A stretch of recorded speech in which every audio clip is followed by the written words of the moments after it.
अस्सलाम जी, जरनीक के YouTube channel में आप सबको खुशामदीद। उम्मीद करता हूं कि जहां कहीं भी होंगे आप खैरियत से होंगे। जैसा कि आपको थंबनेल से अंदाजा हो गया होगा कि आपके जूतों की वजह से जो है वो आपके बच्चे बीमार हो सकते हैं और आपके बच्चे मर भी सकते हैं। वो किस तरह से?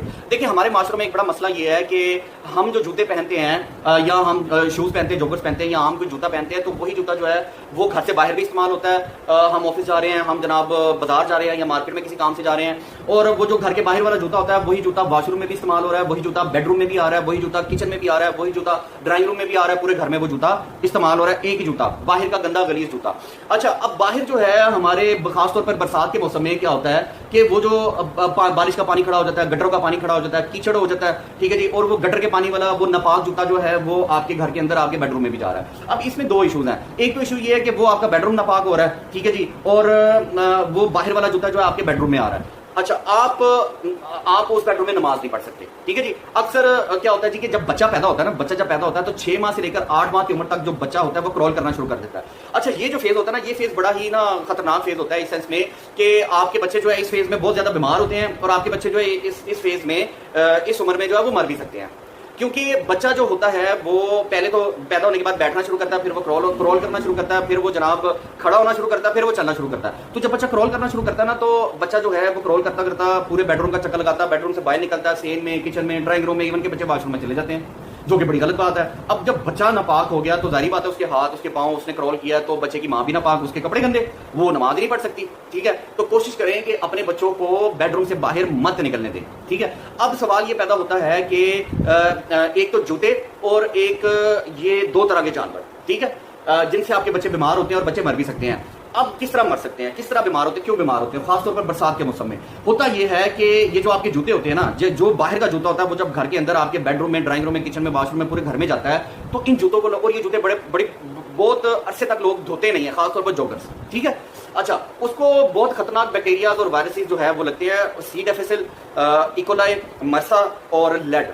ये जो बैक्टीरिया और वायरसेस हैं, ये एक तो आपके बच्चे को बीमार करते हैं और आपके बच्चे की दिमाग जो है उसको डैमेज करते हैं, दिमागी सेहत के लिए इंतहाई नुकसानदेह, और आपका बच्चा मर भी सकता है इन बैक्टीरिया और वायरसेस की वजह से। और ये जो बाहर का जूता होता है ना, ये जब बेडरूम में आता है और बच्चा जब क्रॉल करना शुरू करता है, अक्सर बच्चे बेडरूम में नीचे फर्श पर खेलते हैं, खिलौनों से खेलते हैं, हाथों से क्रॉल करते हैं, वो हाथों पे ये बैक्टीरिया और वायरसेस लगते हैं, क्योंकि बाहर का जूता जो है वो बेडरूम में आ रहा होता है और जूते को ये बैक्टीरिया और वायरसेस लगे होते हैं। वही हाथ, वही खिलौने जिसे बच्चा बेडरूम के फर्श पर खेल रहा है, वो अपने मुंह में डालता है। जब वो मुंह में डालता है तो वो बीमार होता है, बहुत ज्यादा बच्चों का पेट खराब होता है, बच्चों का इससे दिमाग डैमेज होता है, बच्चे इससे मर भी सकते हैं। तो अपने बच्चों पर तरस खाइए। और बहुत सारे लोग जो है वो ये गलती करते हैं कि बेडरूम में बाहर का जूता भी आ रहा है, वो नापाक, वो पलीद जूता भी आ रहा है, और वहां पर जाए नमाज बिछा के नमाज भी पढ़ रहे हैं, ठीक है जी, तो जो कि बड़ी गलत बात है। नापाक जगह पे तो मसल्ला बिछा के नमाज पढ़ने से नमाज ही नहीं होती, कैसे हो सकती है? बिल्कुल नहीं हो सकती। तो अपने बच्चों पर तरस खाइए, अपने बच्चों पर रहम कीजिए, अपने बच्चों की सेहत पर रहम कीजिए। आपके घर में जो आपका बाहर का जूता है वो एक तो वॉशरूम में नहीं जाना चाहिए, और वो खासतौर पर आपके बेडरूम्स में नहीं जाना चाहिए, ठीक है जी। और आपके बच्चे जो बेडरूम्स में खेलते हैं, ताकि वो ठीक है, नीचे क्रॉल करते हैं, वो बेडरूम में खेलते हैं, कोई मसला नहीं, अगर वो जूता अंदर नहीं जाता, ठीक है। अगर बाहर का जूता अंदर जाता है तो वो इंतहाई खतरनाक है, इंतहाई नुकसानदेह है, ठीक है।